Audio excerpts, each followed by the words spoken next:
पाठ 15 भक्ति के पद। हिंदी साहित्य में एक ऐसी भावधारा है जो समस्त संसार को भुलाकर केवल ईश्वर का गुणगान करती है। इस धारा से हमें भक्ति का आनंद भी मिलता है और ईश्वर के प्रेम के रस से अद्भुत शांति भी। इन भक्त काव्यों में जहाँ सूरदास और मीराबाई सगुण शाखा की कृष्ण भक्ति में लीन हैं, वहीं कबीर और गुरु नानक देव ने अपने निराकार देव की निर्गुण भक्ति में जीवन दर्शन पाया है। मीराबाई का पद।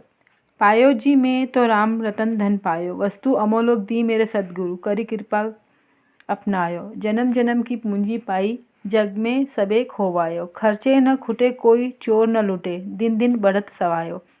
सत की नाव खेवटिया सदगुरु, भवसागर तरी आयो। मीरा के प्रभु गिरधर नागर, हरक हरक जस पायो। प्रस्तुत पंक्तियाँ हमारी पाठ्य पुस्तक प्रतिभा हिंदी पाठमाला से ली गई हैं। इनकी रचना मीराबाई ने की है। इस पद में मीराबाई द्वारा कृष्ण भक्ति को दर्शाया गया है। मीराबाई कहती हैं कि मुझे तो राम नाम रूपी अनमोल रत्न प्राप्त हुआ है। यह एक ऐसी संपत्ति है जिसे पाने के लिए मैं सर्वस्व न्यौछावर कर दूं, क्योंकि यह ऐसी पूंजी है जो खर्च करने से घटती नहीं है, बल्कि दिन प्रतिदिन बढ़ती जाती है। मैं इस संसार रूपी भवसागर को सत्य की नाव पर बैठकर पार कर जाऊंगी, क्योंकि इस नाव को मेरे सद्गुरु चला रहे हैं। मेरे प्रभु तो भगवान श्री कृष्ण हैं, जिनका मैं प्रसन्नतापूर्वक गुणगान करती हूँ। यह मीराबाई की भक्ति है। दूसरा पद सूरदास जी से लिया गया। किलकत कान्हा घुटरुमिन आवत, मणिमय कनक नंद है आंगन। बिंब परी करबे धावत, कबहु निरखी हरि आप छाँ को कर सो पकरन चाहत। किलकी हसत सजती द्वेतियाँ, पुनि पुनि तिहि अव गाहता। कनक भूमि पर कर पग छाया, यह उपमा एक राजती। प्रतिकर प्रतिपद प्रतिमान वसुधा, कमल बैठकी साजती। बाल दशा सुख निरखी जसोदा, पुनि पुनि नंद बुलावती। अंचरा तर ले ढाकी, सुर के प्रभु को दूध पियावती। प्रस्तुत पंक्तियों में कवि ने श्री कृष्ण की बाल लीलाओं का वर्णन किया है।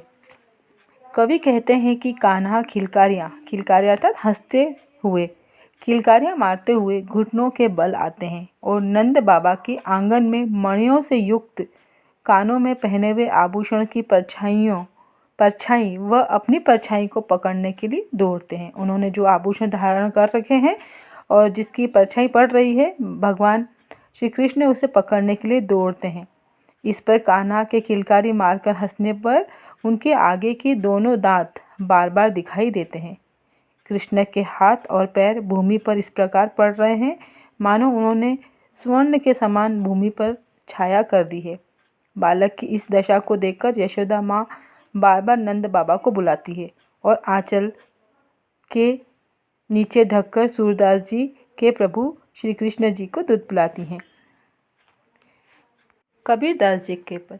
मोको कहाँ ढूंढे बंदे, मैं तो तेरे पास में। ना मैं देवल ना मैं मस्जिद, ना कावे कैलाश में। ना तो कोने क्रियाक्रम में, नहीं योग बैराग में। खोजी होए तो तुरते मिले हो, पल भर की तलाश में। कहे कबीर सुनो भई साधो, सब श्वासों की श्वास में। प्रस्तुत पंक्तियों में कबीरदास मनुष्य की अज्ञानता पर कटाक्ष करते हुए कहते हैं। कवि ने ईश्वर को जगह जगह ढूंढने वाले मनुष्य से कहा है, हे मनुष्य, तू मुझे कहाँ ढूंढ रहा है? मैं तो तेरे पास ही हूँ। मैं तो न किसी देवालय में हूँ, न किसी मस्जिद में, न गिरजाघर में, न ही कैलाश पर्वत पर। मैं न योग करने से न वैराग्य लेने से मिलूँगा। अगर मुझे ढूंढोगे तो मैं पल भर की खोज में ही मिलूँगा। कबीरदास जी कहते हैं कि हे मनुष्य सुनो, मैं तो तुम्हारी सांसों में ही बसा हूँ।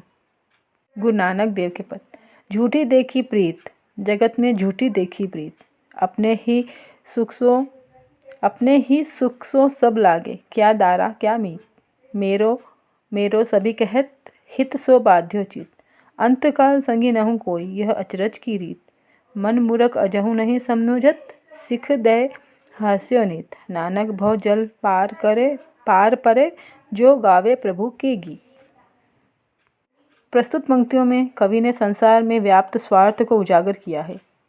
इस संसार में तो झूठा प्रेम ही दिखने को मिलता है। सभी लोग अपने ही सुख में लगे हुए हैं। अपनी पत्नी या मित्र से कोई प्रेम नहीं करता। बस यह मेरा है, यह तेरा है जैसी ही बातों पर विवाद करता है। मन केवल हित अर्थात अपना ही अच्छा देखता है। मन केवल अपना ही हित अर्थात अच्छा देखने के लिए दूसरों से जुड़ा हुआ है। और कितने आश्चर्य की बात है कि आखिरी समय में कोई भी साथ नहीं रहता। हमारा मन इतना मूर्ख है कि वह अभी भी इन सभी नीतियों को नहीं समझ पा रहा है। नानक जी कहते हैं कि जो भी प्रभु के गुणों का गान करेंगे वही भवसागर रूपी संसार से पार होंगे।